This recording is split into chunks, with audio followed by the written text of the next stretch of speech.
Grace, and today in this video, this is a 3-part series. So in part 1, I showed you guys how to attach your clips onto your wig using a sewing machine. The second video was just me styling it, doing little basic things. And then the third video is me pretty much putting on the wig and showing you guys how it flows and pretty much doing a review in the hair. So my lighting is changing, so ignore it. The sun is doing its own thing. It's coming and going behind the clouds. I have this hair, well, this wig that is still wet. I just washed it, and it's from MODA, and it's really long. And I'm gonna show you guys how I put my combs on my wigs as well. So let me set up my sewing machine. Alright, so here's the sewing machine that I'm gonna be using. So I have my thread that I use. It's like a nylon kind of thread. I need to fill in, so ignore my nails. Alright, so I'm gonna go ahead and turn it on. The wig cap that I use is like this mesh dome cap, which I'll show you guys in the description box down below. Alright, so I'm gonna be using this wig comb, and I like this one because it kind of has this part right here where you can kind of sew down on and have no issues. So what I like to do is in the back, I'll just place the comb right here in the middle. I don't like to have a lot of combs personally. I don't like any combs, but people like combs, so I'm gonna show you guys how to do this. I like to put the comb kind of in the middle, so from here to here, find your middle part and kind of put it right here. I'll usually put one up here, not on the lace, but kind of right here so that it hooks. Sometimes I might put one right here and right here. It depends on how I'm feeling. Alright, so if you see, this is where the wig comb is right here. But if I turn it around, it's not underneath the wefts, because you do not want this to be sewn on this, on the wefts. You kind of want it to be on the extra piece of spandex right here. So hold it like that, and I'm going to go ahead and put it underneath my, what is this, a foot? This thing.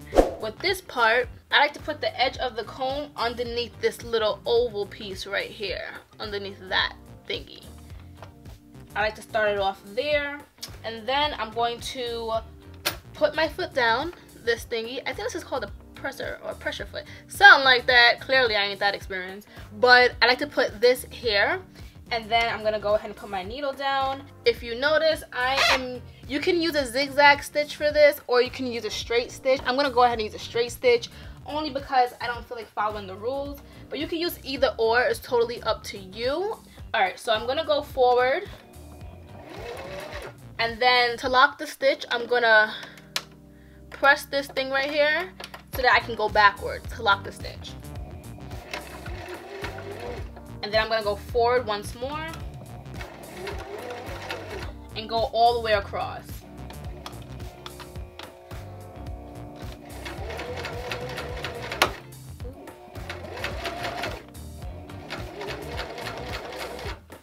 Then I'm gonna go backwards, forwards, and then to make sure it's really in place, I'm gonna go back all the way across.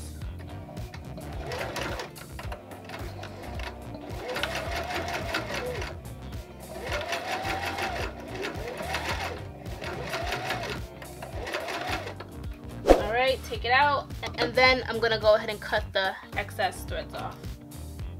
That's how my comb looks, and it is fully sewn on. So yeah, this is how it looks on the back. Alright, now I'm gonna go ahead and put one up here-ish, and I kind of, if you can see right here, I can kind of see through. I don't want to sew on any of the wefts, okay? I want to sew where there's free space. Alright, so I'm gonna take one of the combs, hold the comb there, and then I'm gonna go ahead and slide it underneath, holding it in place. Remember, we're gonna sew forward, sew backwards,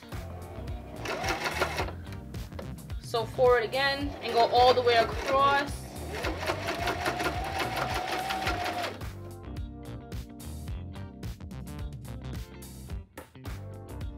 Now we have a second comb on the wig, see? So we have two combs. Wait, can you see it? 2 combs right here.